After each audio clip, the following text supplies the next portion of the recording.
Hey everyone, welcome to Infinite Realms. Today we're going to take a look at Here Comes Daredevil number 3. I do not remember this at all, but it's promising as it's written by Mark Wald. So, hey. And this is a pretty good picture here. I mean, you know, Daredevil getting trapped within Claw. I mean, that's pretty fucking awesome, man. Sound and Fury. Let me see. When is this from? So this is 2011, as you might be able to see there. All right. So, yeah, at this point, I was very light on comics. I didn't hate them, but I didn't love them either. I mean, the luster had gone. Basically, I was picking up a few things here and a few things there. I was not picking up anything regular. Because to me, like I said, I mean, there were still a few gems in this era. And I do like how Claw looks there. That's just really cool. I do like that.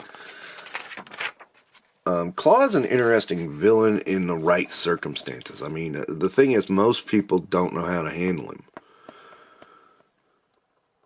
And there, of course, he was meeting up with Black Panther and the Fantastic Four. Who was going to win in that confrontation? Yeah. I kind of wish Andy Serkis had become Claw. That would have been fun. But no, he didn't. And there's Claw fighting the Avengers, and, you know, we're getting a little bit of flashback. Hey, why is Claw all messed up? You know, I mean, yeah, we do need an explanation. So, we're getting a little bit of an explanation here. And you see, I even think they were trying to make Claw look like Andy Serkis in this. Although this was way before Andy Serkis would have been in Age of Ultron, so, okay, that's interesting. Yeah. Weird.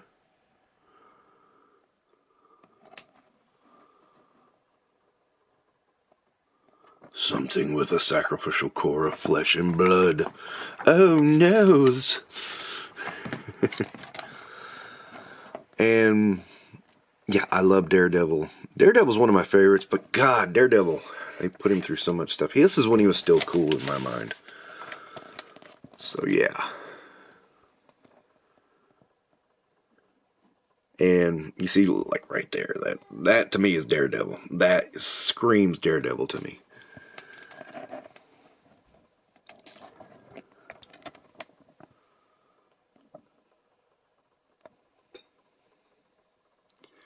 And, you know, how do you fight a guy made of sound? This is pretty cool. You know, how does Daredevil gonna fight a guy made of sound? That's just pretty. I mean, it's a good story. That's what I'm saying. You know, I grant you the art at this time and at this point in time is questionable, especially the civilian parts. But you know, the art style was changing. Roll with it. A little bored with Murdoch here. And, yeah, the Matt Murdock stuff bored me. But I did like the fight between Claw and Daredevil. And, you know, just the way everything went down. And, you know, that really cool scene where Claw just kind of disintegrates. I mean, he doesn't. He comes back later again. But, you know, it was interesting. But then we get into the lawyer stuff, and I've never been a huge fan of the lawyer stuff in Daredevil. And, you know, there's this tribute. You know, I don't want to say much about it, because it is. I mean, I am not a huge fan of, you know, tribute comics like that, but, you know, I'm not going to knock them either, because I get what they're doing, and it's not a bad thing. I just don't really jump on. And look, they're still printing letters in the back of the book. That's cool. I like that. So, you remember when you could actually write? And I've had a couple published. I need to find the comics which they were published in. Jeez. But this was a cool, kind of unexpected takeaway. I saw it and I was like, oh, I don't remember this. And then I was like, oh, yeah, okay. So Claw had a little run-in with Daredevil. That's cool. And I, for the life of me, I do not remember that encounter ever happening. But it was an interesting encounter, a Claw trying to get his body back and Daredevil basically fighting him off. I mean, it's a simple story. And it's proof, you don't need to overcomplicate things. Simple stories work. I mean, sometimes simple is better.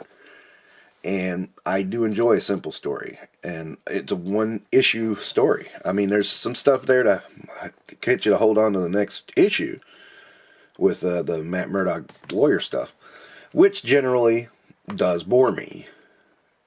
There's been a few exceptions, but generally it bores me. But, it's a good superhero story with, purpose, and I like it. This is a good one to grab. I would highly recommend if you get a chance. Grab Daredevil from this era. Mark Wald is always reliable for some good stories. I can't say any more, really. Great issue.